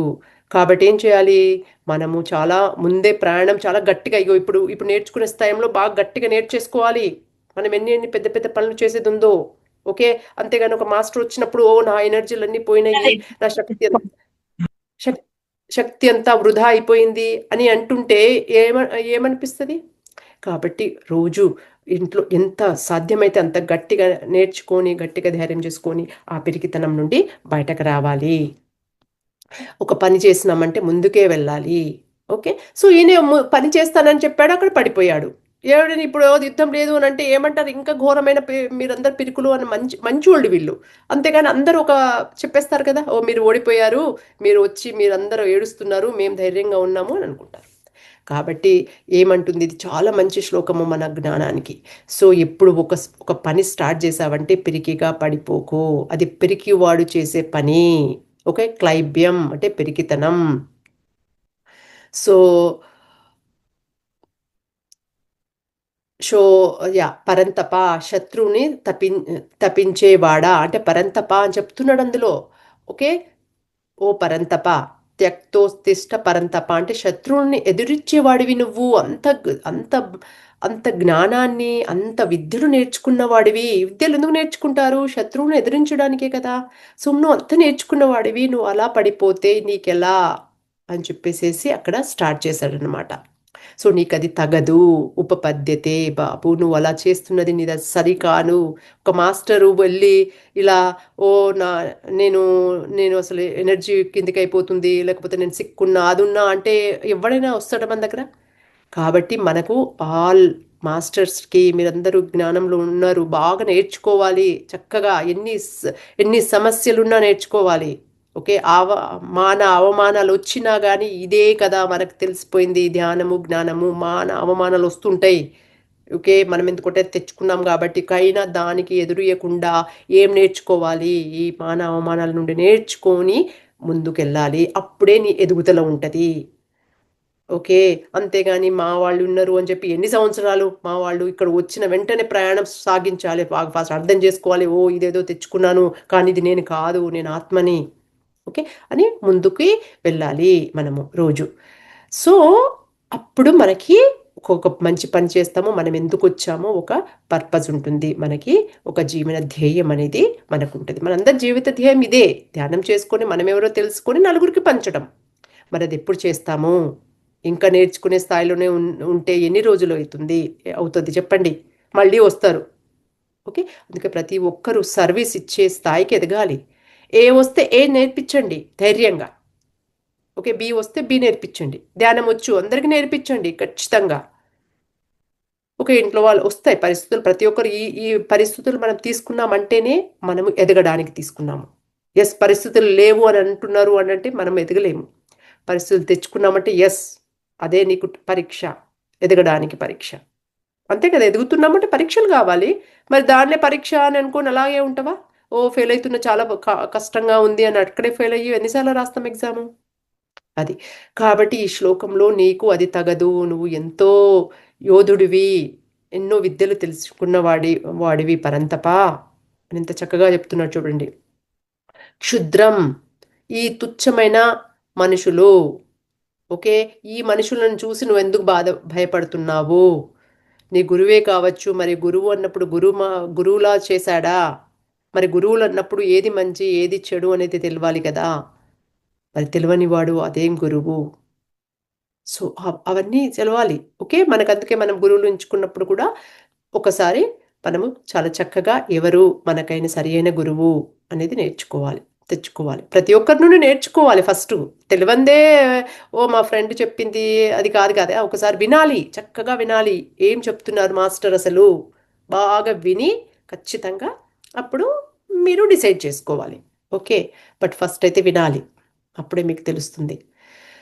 ఓకే, సో ఇది మీకు తగదు, ఉపపద్యతే తగదయ్యా ఈ పరంతప. ఓకే, ఈ క్షుద్రం హృదయ దౌర్బల్యము అంటే ఇది హృదయానికి సరికానివి. ఓకే, సో ఈ హృదయ దౌర్బల్యము అంటే మన పిరికితనము, అది నీకు సరికాదు, దాన్ని త్యజించు మాస్టర్ అని చెప్తున్నాడు అనమాట. అవన్నీ త్యజించి లే, ఉత్తిష్టువు కా ఉత్తిష్ట అంటే ఉత్తిష్టవు కా అంటే పైకి లెగు. ఆయన పడిపోతాడు కదా, కూలిపోతాడు, అప్పుడు చెప్తాడు అనమాట, ఓ పార్థ పిరికితనాన్ని తెచ్చుకోవద్దు, అది నీకు ఏమాత్రమూ తగదు. అంతే కదా, ఆయన ఎక్కడ ఆ స్వర్గంలో వెళ్ళి అంత దేవతల దగ్గర నేర్చుకొని అవన్నీ తెచ్చుకొని ఇక్కడ పడిపోవడము అంటే ఏంటి, అంతే కదా. సో అది తనకి ఆ కృష్ణ భవనానికి అస్సలు నచ్చలేదు. అవన్నీ నువ్వు నేర్చుకునేది అందుకే మనం కూడా ఇక్కడ నేర్చుకునేది ఒక దానికి నేర్చుకున్నాం, ఒక జీవిత ధ్యేయం కోసం నేర్చుకున్నాము. ఇంట్లోనే ఉండి నేను మళ్ళీ అవే గిన్నెలు కడుక్కొని అదే నేర్చుకుంటుంటా అదే వండుకుంటా ఉంటా అంటే ఎలా తగ్గుతుంది. దానికే వచ్చాము, కానీ ఒక జ్ఞానం నేర్పిస్తున్నాము. మనకెందుకు, భగవంతుడు మనకు జ్ఞానం ఇచ్చాడు, ఎందుకంటే మనం నలుగురికి పంచగలము అని చెప్పి. ఓకేనా, కాబట్టి ఎందుకు నా హ్యాండ్ పైకి వెళ్తుంది. ఓకే, సో అందుకోసమని మనం నేర్చుకున్నాం కాబట్టి మన యొక్క జీవిత ధ్యేయం అర్థం చేసుకొని ముందుకెళ్ళాలి. కాబట్టి అవన్నీ మనకి కాదు, గట్టి ధైర్యం ఉండాలి. సో హృదయ దౌర్బల్యం అంటే ఏంటి, పిరికితనము. ఓకే, సో మనస్సులోకి ప్రవేశించగానే బుద్ధి పనిచేయడం మానేస్తుంది. ఓకే, పత్రిజీ సంభాషణ ఇక్కడ ఒక తన యొక్క ధ్యాన వివరణ. సో ఎప్పుడు మనసులో ఏదైనా రాగానే, భయం రాగానే, పెరిగితనం వచ్చేయగానే కింద పడిపోతాము, ఏది గుర్తురాదు, మనం ఎంత నేర్చుకున్న విద్య కూడా గుర్తురాదు. ఓకే, ఆ విచక్షణ జ్ఞానం నశించిపోతుంది. అంతకుముందు చాలా బాగా నేర్చుకొని ఉంటాము, కానీ ఒక్క బాధ, ఒక్క భయము, ఒక్క ఆ అహంకారము టక్కున పడిచ్చేస్తుంది. పడగానే నీకు అజ్ఞానం అంతా పోయినట్టు అనిపించేస్తుంది. అదేంటి ఈ శూన్యంలోకి వచ్చేసానేంటి అనిపిస్తుంది మనకి. ఎందుకు అంటే అది అలా కప్పిచ్చేస్తుంది అనమాట. అహంకారం ముందు వచ్చినప్పుడు ఇంకా జ్ఞానం ముందు ఎక్కడ వస్తుందండి, అంతే కదా. కాబట్టి ఇప్పుడు ఈ అహంకారాలు, ఈ ఈ భయాలు, ఓకే, ఈ కోపతాపాల నుండి పైకి రావాలి ఇప్పుడు మనము, అప్పుడే బాధలు పోతాయి. ఓకే, మీ అందరికి అర్థమవుతుంది ఇప్పుడు. ఓకే, ఇంకా ఉన్నాము మనం అందులో చిక్కుకొని ఉన్నాము అంటే ఇవి ఇంకా లేవు. ఓకే, ఈ హృదయ దౌర్బల్యంలోనే ఉన్నాము, పిరికితనంలోనే ఉన్నాము అన్నట్టు. ఓకే, అప్పుడు విచక్షణ జ్ఞానం రావాలి అంటే దాని నుండి బయటకు రావాలి. అందుకే సో తనకి ఎవరూ సాటి లేరు అక్కడ, అందరికంటే గొప్పవాడు అతను. వాళ్ళ గురువుల కంటే కూడా గురువుకి మించిన విద్యలు నేర్చుకొని వచ్చాడు, కానీ గురువుల దగ్గరే కింద పడిపోయాడు అనమాట. సో శత్రువులను తప్పింప చేసిన వాడు అయిన అర్జునుడు కూడా తనలోని అంతఃశత్రువులైన హృదయ దౌర్బల్యానికి, పిరికితనానికి లోనై యుద్ధం చెయ్యకూడదు అన్న తగని నిర్ణయానికి వచ్చాడు. ఓకే, యుద్ధం చెయ్యను, చేస్తాను అని చెప్పినాక చేయను అంటే ఏంటి కదయ్యా. అందుకే ఒకసారి మాట చెప్పారంటే చేయడమే, ఎంత ఏమన్నా కానీ, సిక్కైనా జ్వరమైనా లే చెయ్యి, అంతే. జ్వరం వచ్చింది అందుకే రాలే, ఎవరు చెప్తారు అది అంటే నీకు ఆ ధైర్యం లేదు, అది ఆత్మస్థైర్యం లేదు. అందుకే ఇవాళ రేపు మాస్టర్స్ జ్వరం వచ్చినా ఏమైనా వచ్చి చెప్తారు, పర్వాలేదు నేను చెప్తాను, చెప్పిన వెంటనే జ్వరం పోతుంది. ఎందుకంటే అది ఒక పరీక్ష, వాళ్ళకి నిల్చోగలుగుతారా లేదా అనే పరీక్ష వస్తుంది. మనం ఏంటి టక్కున పరీక్షలో ఫెయిల్ అయిపోతాం, వచ్చింది నేను రావట్లేదు. అర్థమైంది, అందరూ పాప మా మాస్టర్లు ఎందరో ఎదురు చూస్తారు, అయ్యో మాస్టర్ వచ్చి చెప్తారు. అవునా కదమ్మా, ఉంటాయి. మనం అది ఎదుగుతూ ఉంటే నేను ఒకటేసారి ఈరోజు వచ్చేసిందంటే రేపు అక్కడికి వెళ్ళిపో అని అనట్లేదు. ఉంటాయి పరిస్థితులు, దేశ కాల పరిస్థితులు కూడా ఉంటాయి. కానీ ఇది మన మ్యాక్సిమం మన ఇంటెన్షన్, సంకల్పం ఏంది, కూర్చోగలుగుని చెప్పగలుగుతామా లేదా, అక్కడి వరకు కూడా తీసుకెళ్ళాలి మనము. కొన్ని దేశకాల పరిస్థితుల వల్ల కూడా మనమందరం కూడా ఎదుగుతున్నాము. ఓకే, ఆ మాస్టర్ కూడా ఎదుగుతున్నారు. మనమందరం ఎదుగే కాలంలో ఉన్నాము కాబట్టి కొన్ని దేశకాల పరిస్థితులను బట్టి మనం ప్రవర్తించాల్సి వస్తుంది. కానీ అది కూడా మనం తీసేసేయాలి ఒకప్పుడు. తో ఒకానొక బుద్ధిశాలి ఎప్పుడూ వర్తమాన పరిస్థితుల వైపు కాక అంతిమ లక్ష్యం వైపు దృష్టి పెట్టాలి. ఓకే, మనం ఎందుకు చేస్తున్నాము, ఎందుకు లేవాలి, ఎందుకు లేచి నేను మంచిగా లేకపోయినా నేను లేచి చెప్పాలి అనేది ఎప్పుడు వస్తుంది ఆ ధైర్యము స్థైర్యము? ఇప్పుడంటే మనకు అక్కడ ఒక గోల్ ఉంటుంది. ఓకే, దృష్టికోణం మనకు అక్కడ ఉంటుంది. మన దృష్టికోణం ఎక్కడుంది? మనం ఈ భూమండలాన్ని, భూప్రపంచాన్ని ఓకే ఆ స్వర్గసీమగా చేయడానికి, భూమి అనేది చక్కగా అనుభవించడానికి, చక్కగా అందరం ఒక వసుదైవ కుటుంబం చేయడానికి కదా మనం ఇక్కడికి వచ్చాము. అది మన అంతిమ లక్ష్యము. ఆ లక్ష్యం ఉన్నప్పుడు నువ్వు ప్రతి ఒక్క నిమిషము, ప్రతి ఒక్క క్షణం కూడా దానికే పాటుపడతావు. అప్పుడు నీకు ఎలాంటిది కూడా అడ్డు రాదు. అది అనేది మనకు చెప్తున్నారు. కాబట్టి మనము బాధ అనిపించినా కానీ ఆ బాధతో ఒకసారి జ్ఞానం తెచ్చుకోవాలి. జ్ఞానం తెచ్చుకున్నప్పుడు బాధ అనేది తగ్గిపోతుంది. ధర్మ యుద్ధమే అంతిమ విజయానికి మార్గం. అంతే కదా, ధర్మంతోనే మనం ఇక్కడ ఏంటి దైవీ గుణాలు అసుర గుణాలతో యుద్ధం చేస్తున్నాము. మనం ఎక్కడో ఎవరితోనో కదా ఇక్కడ యుద్ధం పాండవులు కౌరవులు చేశారు కదా, చలో నేను మా హస్బెండ్కి ఏదో యుద్ధం జరగాల్సిందే అని కాదు. ఓకే, వెళ్ళగానే అది కాదు. ఎక్కడ జరుగుతుంది యుద్ధము? మన మనసులో, మన ఆలోచనలు కరెక్ట్ అయిపోతే మన హస్బెండ్ దేవుడు అయిపోతాడు, మన పిల్లలు దేవతలు అయిపోతారు. అన్నీ మనలో ఉన్నాయి. ఇదంతా భగవద్గీత చెప్పేది ఒక ఆత్మకు ఈ మనసుకి యుద్ధం. ఓకే, మనకు అలా చెప్పారు. అప్పుడు ఎలా జరిగిందో ఏమో, కానీ మనకు కావాల్సింది జ్ఞానం ఏంటి? మనలోనే ఉంది. మనలో ఫస్ట్ జయించాక బయట వాళ్ళకి జయిస్తాము. ఓకే, సో అదనమాట. సో ధర్మయుద్ధమే అంతిమ విజయము. మనలో ఉన్న అరిషడ్ వర్గాలని అరికట్టడమే అది మన విజయము. సో జీవన సమరంలో వెనకడుగు వేసే ప్రతి సందర్భంలోనూ మన అడుగులు ముందుకు వేస్తుంటే గమ్యం చేరువ అవుతూ ఉంటుంది. చివరికి లక్ష్యాన్ని చేరుకుంటాము. ఓకే, సో మనం ప్రతి ఒక్క అడుగు వెనకాల వెయ్యాలి అని అనిపించినప్పుడు ముందుకెయ్యండి. ఓకే, ఇది కష్టంగా ఉంది అన్నప్పుడు లేచి ఒక అడుగు వేయడానికి ట్రై చేయండి. ఏ రకంగా, అంతేగాని కూలిపోతే ఇంకొక అడుగు వెనకకేస్తారు. ఓకే, బాగాలేదు ఈరోజు ఎంతో చాలా ఉంది అన్నప్పుడు ఏం చేస్తాం మనము? ఏం చేయగలము? ధ్యానం చేయండి. ఆ ఒక్క మంచి పనైనా చేయొచ్చు కదా. అలా కుంగిపోయి ఎందుకు ఈ బాధ వచ్చింది అని ఒక ఆలోచన స్టార్ట్ చేయండి. ఏం చేశాను? ఓకే, మనలో మనము మననం చేసుకోండి. ఆ స్మరించిన జ్ఞానాన్ని గుర్తు చేసుకోండి. నీకేం జ్ఞానము ఇలా వచ్చింది, ఏం నేర్చుకోవాలి, ఏం పరిస్థితి ఏం నేర్పిస్తుంది అనేది అలా చేస్తే వెంటనే ఒక స్టెప్ ముందుకు వెళ్తారు మీరు. ఓకే, సో అప్పుడు మనం ఒక స్టెప్ ముందుకెళ్ళాలి. అంతేగాని వచ్చింది కదా అని అలాగే పడుకోనుండి ఏం చేయకుండా ఇంకా అంతే అని అనుకోకూడదు ఎవ్వరు కూడా. ఓకే, ఆలోచించాలి ఎందుకు వచ్చిందని. ధ్యానం చేస్తే వచ్చేస్తుంది ఆలోచన మనకి. ఆ టైంలలో బాగా ధ్యానం చేసుకోవాలి. అదేవిధంగా ధ్యాన యోగ సాధనలో కలిగే విఘ్నాలను కూడా ప్రతి ధ్యానయోగి సాధకుడు ధైర్యంగా ఎదుర్కొని నిలబడాలి. ఓకే, నిరాశ నిస్పృహలను లోను కాకూడదు. నిరాశ నిస్పృహ మాన అవమాన ఓకే జయ అపజయలను తట్టుకొని ఉండాలి. ఇవన్నీ భగవద్గీతలో శ్లోకాలు ఉన్నాయి. ఓకే, కృష్ణుడు అర్జునుడికి చెప్పాడు, ఇవన్నీ ఎదుర్కొని పైకి లేచిన వాడే యోధుడు, వాడే ఆత్మజ్ఞాని. ఓకే, సో అక్కడికి చేరుకోవాలి. అన్నిటినీ లోను కాకూడదు. ఇవన్నీ చిన్న స్థాయి ఆలోచనలు, చిన్న స్థాయి దుఃఖాలు. ఇవన్నీ మనము అనుకోని తెచ్చుకున్నాము. అవునా కదా? అవన్నీ మనం కాదు. అది మనం ఎవరము? మనము దేవుని యొక్క పుత్రులము, దేవ సామ్రాజ్యం నుండి వచ్చిన వాళ్ళము. ఇవన్నీ మనం అనుకోని అలా మన పూర్వీకుల నుండి అలా అలా అలా వచ్చేసేసి మన వరకు వచ్చేసింది. అంతే కదా. ఇక్కడ మనము చక్కగా దాన్ని ఎలా నియంత్రించి అరికట్టి మనము ముందుకేయాలి. తమ అంతిమ లక్ష్యమైన ఆత్మానుభూతిని, జన్మరాహిత్యాన్ని సాధించాలి. ఓకే, ఆత్మానుభూతి చెంది ఆత్మ అంటే ఎలా ఉంటుంది, ఆ ఆనందమయాన్ని చెవి చూసి మనము జన్మరాహిత్యం అనే స్థాయికి చేరుకోవాలి అనేది ఈ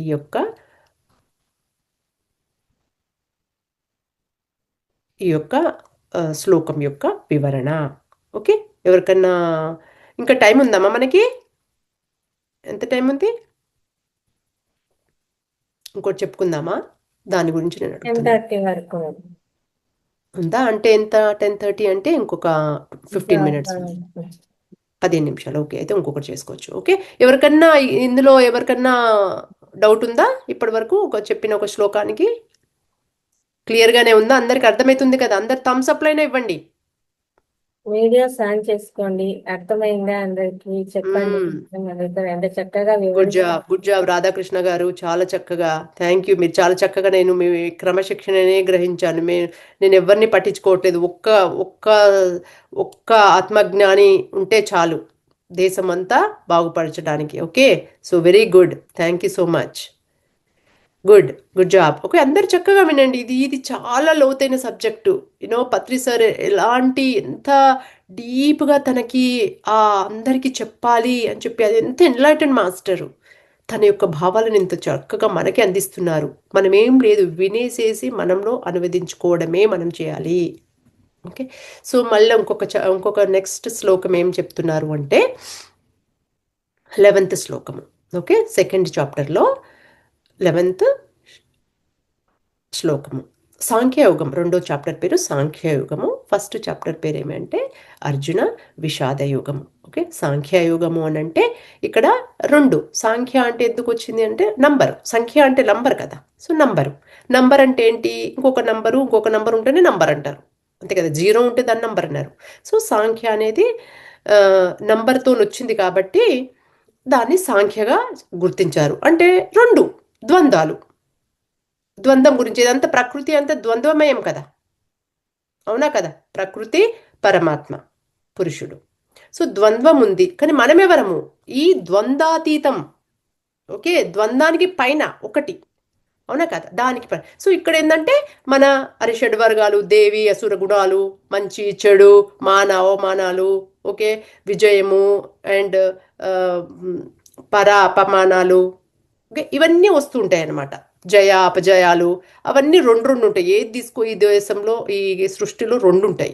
ఆ సృష్టికి పైననే ఒకటి ఉండే చక్కగా. ఆ 2 ఒకదానికొకటి మిళితమై ఒకటై ఉండి, అది మనము అవన్నీ ఒకటయ్యి ఆ స్థితప్రజ్ఞ లక్షణాన్ని కలిగినప్పుడు ఒకటైతాము. ఒకటవ్వాలి మనము. దేనికి ఒకటవ్వాలి? ఈ బాడీ మైండ్ని ఫస్ట్, ఈ శరీరము ఈ మనస్సు ఒకటి చేయాలి ఫస్ట్. తర్వాత ఈ 2 ఒకటైనాక మనలో ఆత్మ అనేది కనిపిస్తుంది. ఎలా ఒకటవుతాయి? ధ్యానంలో ఉన్నప్పుడు ఒకటే అవుతుంది కదా. అసలు మనకు ఈ బాడీ అండ్ ఈ మైండ్, ఈ మనసు అనేది అండ్ ఈ శరీరం అనే దాని నుండి పైకి వచ్చేస్తున్నాము.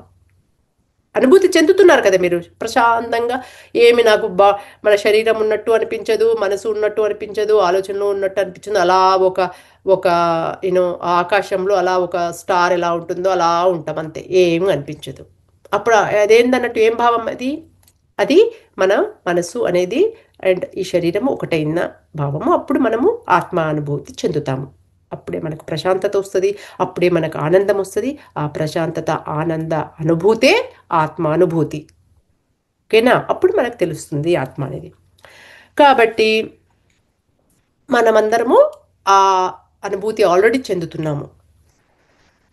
సో ఇప్పుడు 11th దాంట్లో కాబట్టి సాంఖ్యయోగం అక్కడ నుండి వచ్చిందనమాట. 2 ద్వంద్వాతీత చేయడానికి. కాకపోతే మనకు ద్వంద్వాలు ఫస్ట్ కావాలి కదా, అప్పుడే కదా ద్వంద్వాతీత వస్తాము.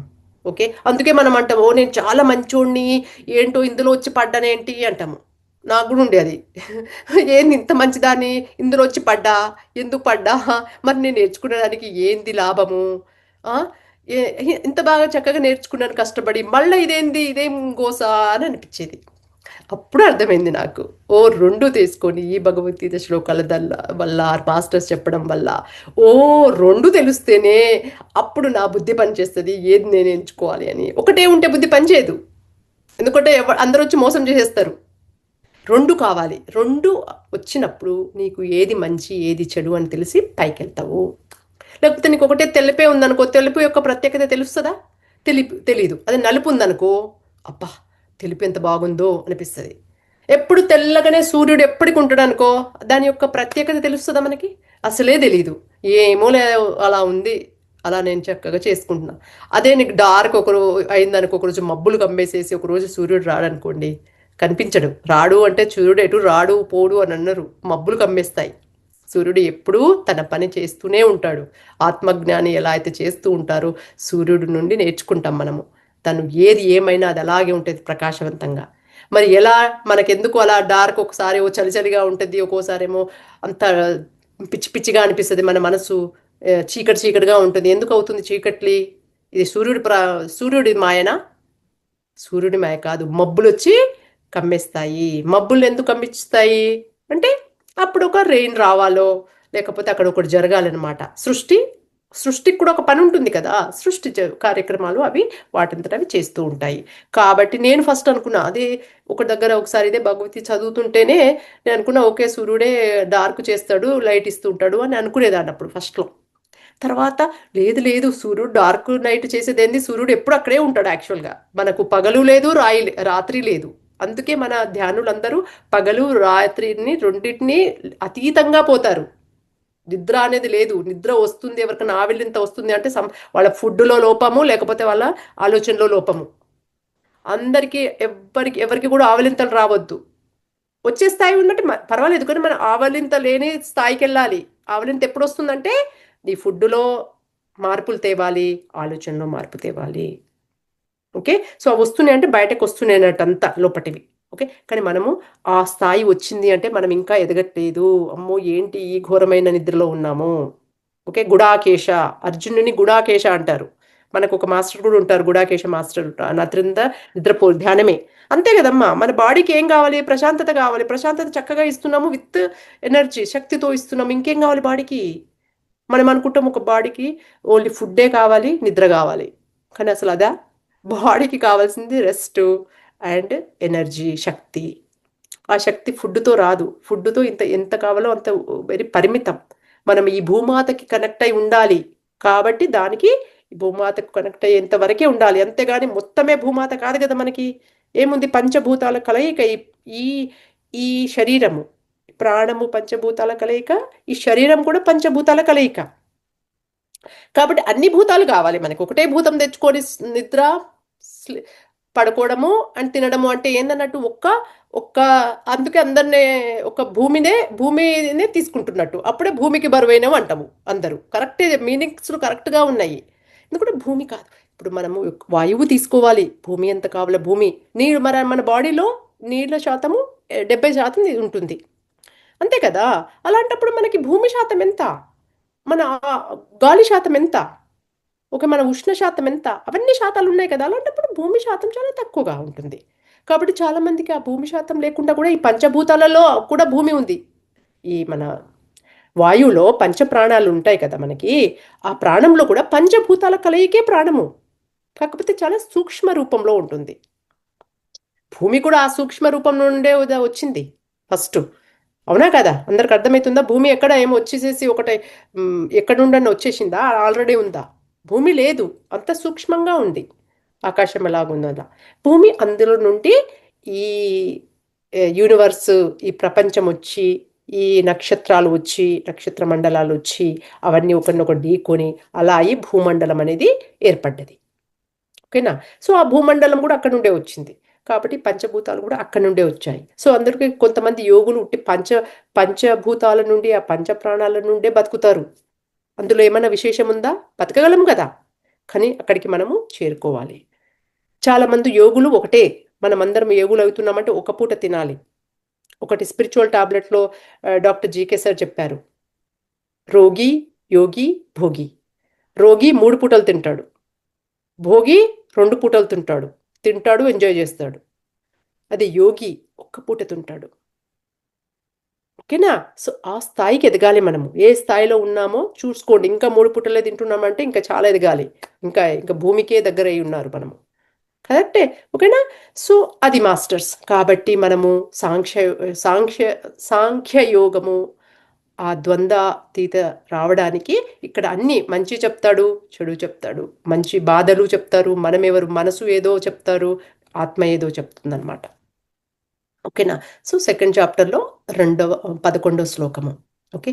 భగవానువాచ, శ్రీ భగవానువాచ, అశోచానన్వశోచస్త్వం ప్రజ్ఞావాదాంశ భాషసే గతాసు నగతాసుంశ్చ నానుశోచంతి పండితాః.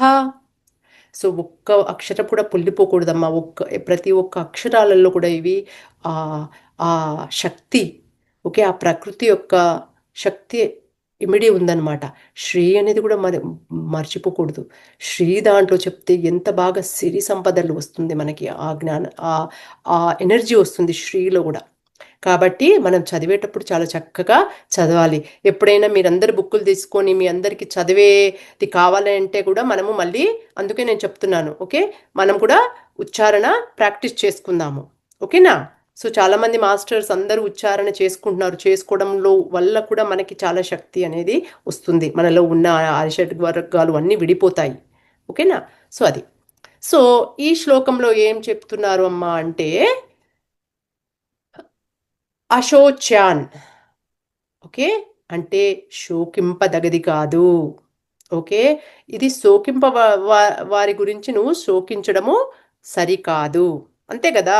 వాళ్ళందరూ నీకు అసలు అన్యాయంగానే చేశారు. అన్యాయం చేసిన వాళ్ళతోని నీకు బాధ పెట్టించి అసలు ధర్మం అనే దాని మీద నడవని వాళ్ళ గురించి ఏంటి ఏడుపు? అర్థమైందా? సో అదంతా మనకు కూడా పాఠము, ఇది గుణపాఠము. మన పిల్లలు కూడా తప్పు చేస్తే కరెక్ట్గా నిందించాలి. ప్రేమ ఇచ్చినప్పుడు ప్రేమ ఇవ్వాలి, నిందించేటప్పుడు నిందించాలి, రెండూ ఉండాలి. లేకపోతే ఏమవుతుంది, మనకు ఈ జ్ఞానం లేకపోతే ఎప్పటికీ నిందిస్తూనే ఉంటాము, బాధిస్తూనే ఉంటాము, ప్రేమ ఉండదు. ఎస్, కరెక్ట్ చేసేయాలి, మళ్ళీ దగ్గర పిలవాలి. అప్పుడు వాడికి అర్థమవుతుంది, అబ్బా మా మమ్మీ నాకు కరెక్ట్గానే నేర్పిస్తుంది. ఓకే, వాడి కూడా ఒక మాస్టర్లా చూడాలి. ప్రతి ఒక్క పిల్లలు ఒక మాస్టర్లు, వాళ్ళు దేవుళ్ళు.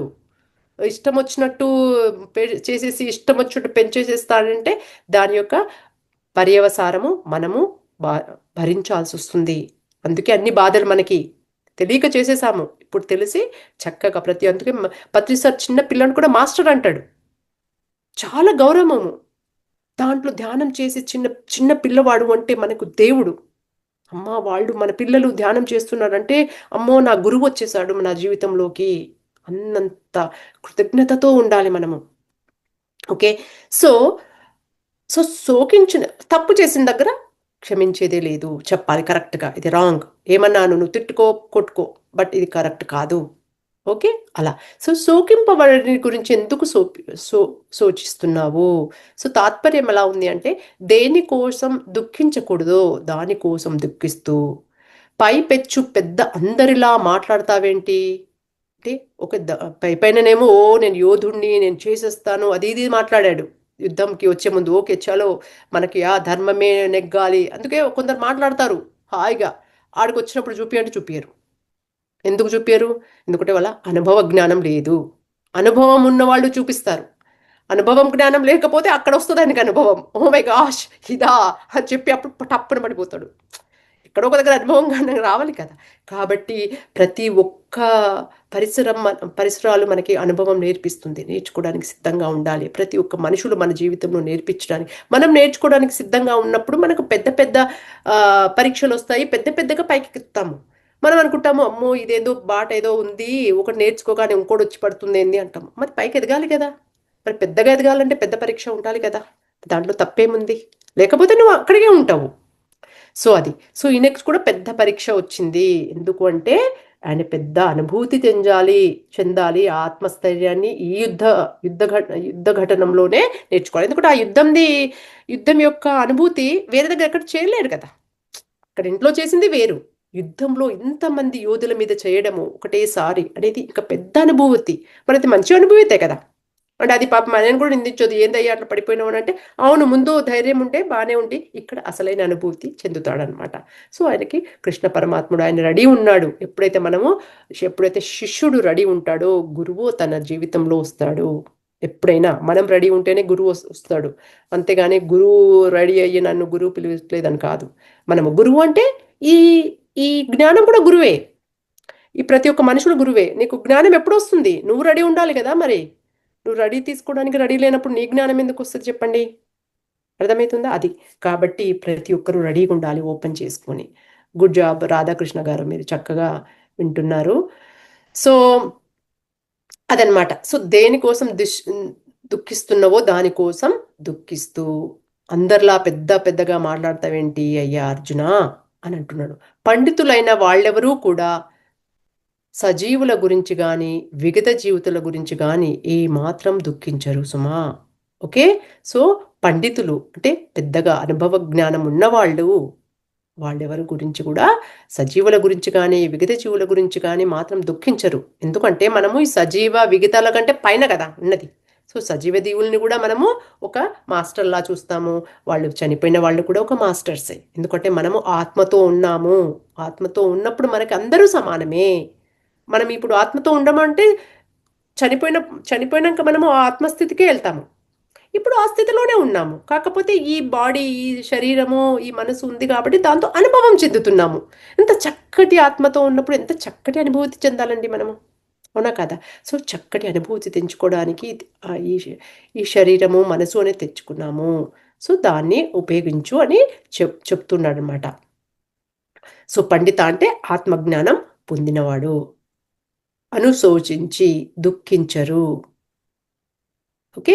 సో ప్రజ్ఞావాదాలను, ఓకే, ప్రజ్ఞ ఉన్నవాళ్ళు, జ్ఞానం ఉన్నవాళ్ళు అలా మాట్లాడరు అని ఈయన యొక్క తాత్పర్యం. ఓకే. ధ్యాన వివరణ చూద్దాము. పత్రిజీ గారి ధ్యాన వివరణ. ప్రజ్ఞ అంటే ప్రజ్ఞ, శోకం అనేవి రెండు కూడా పరస్పర విరుద్ధ అంశాలు. ఓకే. ప్రజ్ఞ అంటే చెప్పాను కదా, ప్రజ్ఞ అనేది ఒక చాప్టర్లో వస్తుంది మనకి, భగవద్గీత చదివినప్పుడు అప్పుడు చూసుకుందాము. కానీ అది జ్ఞానము, మన అనుభూతి జ్ఞానము. ఓకే. సో విజ్ఞానము, అది విజ్డమ్ అంటాం, అది ప్రజ్ఞ ఉన్నవాళ్ళు శోకం అనే దాని గురించి మాట్లాడరు. ఎందుకంటే ఆ రెండు పరస్పర విరుద్ధం. చెప్పాను కదా విరుద్ధ అంశాలు, ఎందుకంటే ద్వంద్వాలను తెచ్చుకోవడానికే కదా ఈ చాప్టర్ ఉంది, సాంఖ్యయోగం. కాబట్టి ప్రజ్ఞ అనేది శోకం అనేది రెండు ఆపోజిట్, పరస్పర విరుద్ధ అంశాలు. ఓకే. ఆ రెండు డిఫరెంట్ స్వభావాలు ఉంటాయి. సో ప్రజ్ఞ కలిగిన వాడు పండితుడు. ఓకే. సో ప్రపంచంలో ప్రతి ఒక్కడు చనిపోయేవాడే. పండితుడు ఎలా చూస్తాడు? ఆత్మ అంటే ఎవరు, ఈ చావు అంటే ఏంటి, పుట్టుక ఏంటి అని దాని గురించి చాలా క్షుణ్ణంగా తెలుసుకున్న వాడనమాట. ఓకే. కాబట్టి ఆత్మకు దగ్గరికి అయినప్పుడు మనము ఆత్మ యొక్క స్వరూపం తెలిసినాక ఈ బాడీ, ఈ ప్రపంచం యొక్క స్వరూపం ఇంకా చాలా లోతుగా తెలుస్తుంది. చాలా ఆనందంగా ఉంటాం మనము, ఎందుకంటే ఆత్మ ఆనందంగా ఉంది. అసలైన లోతులో ఉన్నది అదే కదా మనకి రూట్. ఓకే. రూట్ అనేది మనకు అది కాబట్టి, ఆత్మ కాబట్టి దాని మీద ఏది పడినా మనకి చక్కగా అనిపిస్తుంది, అంతే కదా అది. సో ఇప్పుడు సూర్యరశ్మి ఉంది, సూర్యరశ్మి ముందు ఏ పదార్థం వచ్చినా అది చాలా చక్కగా తెల్లగా విరవిరగా మెరుస్తున్నట్టుగా అనిపిస్తుంది కదా. అలా అది చీకట్లో ఏది పెట్టినా మెరవదు. ఆ రకంగా అనమాట. అందుకే ఆత్మ అనేది ఆ సూర్యుడిలా మెరిసే తత్వము, పదార్థము. సో ఒకానొక చనిపోయిన వాడి కోసం కానీ, ఒకానొక చనిపోయేవాడి కోసం కానీ, ఓకే, ఉన్నవాడిని గురించి కానీ పోయిన వారి గురించి కానీ పండితుడు ఎప్పుడూ శోకించడు. పండితుడు దేనికి ఏడవడు. ఏమేం సాధించాలో అవన్నీ సాధిస్తూనే పోతుంటాడు. ఓకే. వదనంలో విషాద ఛాయలు కూడా ఉండవు, ఎప్పుడు ఆనందమే ఉంటుంది. సో ఎందుకు ఏడుస్తాడు మనిషి యాక్చువల్గా అంటే, ఒకరు పోయినప్పుడు ఎందుకు ఏడుస్తాడు అంటే వాళ్ళ యొక్క అనుభవ, ఆ మనుషులు, ఇప్పుడు ఇద్దరు మనుషులు ఉన్నప్పుడు మనము ఆత్మలతో ఉన్నప్పుడు వాళ్ళ యొక్క సంబంధం అనేది చాలా లోతుగా ఉంటుంది. సో అనుభూతి చెందనప్పుడు అది మనకి అయ్యో విడిచి వెళ్ళిపోయాడు అని ఏడుస్తాం.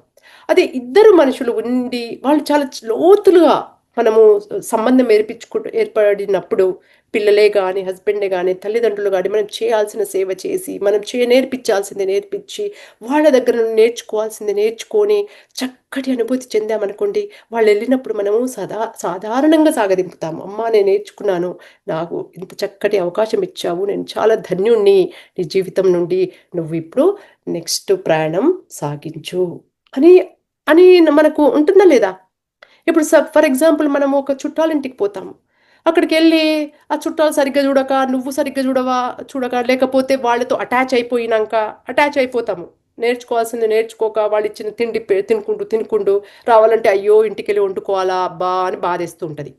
ఓకే, అదే మనకు తత్వం తెలిసిందనుకోండి, వాళ్ళ దగ్గర నుండి నేర్చుకుంటాం మనము చక్కగా. అక్కడే డీప్గా అక్కడే ఉంటాము. వేరే మన ఫ్యామిలీ కానీ మన పిల్లల్ని కానీ మర్చిపోయి ఎక్కడ ఉంటామో అక్కడ మనము లోతుగా ఉంటాం అనమాట. అనుభూతి అనేది చాలా లోతుగా తీసుకుంటాము. అక్కడ ఉన్నప్పుడు దేని గురించి బాధపడము, ఇక్కడ ఉన్నప్పుడు వాళ్ళ గురించి బాధపడము. ఎక్కడ ఉంటామో అక్కడ డీప్గా చాలా లోతుగా అనుభూతి చెందుకున్నప్పుడు మనకి ఆ ఆ బాధ ఉండదు. వచ్చినప్పుడు కూడా వెళ్ళేసి వస్తాను హ్యాపీగా అనిపిస్తుంది. ఎందుకంటే నేను చాలా ఎంజాయ్ చేశాను, టైం వేస్ట్ చేసుకోకుండా వాళ్ళతో ఉన్నాను, నేను పెట్టాను, నేను వండాను, వాళ్ళు వండినప్పుడు. ఇప్పుడు నువ్వు వండవు, వాళ్ళు పెట్టిందే తింటా ఉంటావు, ఇప్పుడు వచ్చినాక ఇంటికి వచ్చినా బాధ వస్తుందా లేదా? అప్పుడు మనం కూడా వండుతాము, వాళ్ళు కూడా పెడతారు. ఒక ఇద్దరు కలిసి కొసప్ మంచి ఆత్మజ్ఞానం గురించి మాట్లాడుకుంటాము, నేర్చుకుంటాము మనం ఎందుకు వచ్చాము ఇద్దరము. ఇది ఇక్కడ ఎంత విశేషమైన టైము, ఓకే, కాలము, దీన్ని చక్కగా నేర్చుకుందాము అని చెప్పేసి మంచి మంచి మాటలు ఉన్నప్పుడు వచ్చినప్పుడు మనకి చాలా ఆనందంగా అనిపిస్తుంది. అబ్బాయి ఇంత చక్కగా గడిపాము అని చెప్పి 10 మందికి చెప్పుకోవాలనిపిస్తుంది. అప్పుడు మనకి బాధ అనిపించదు.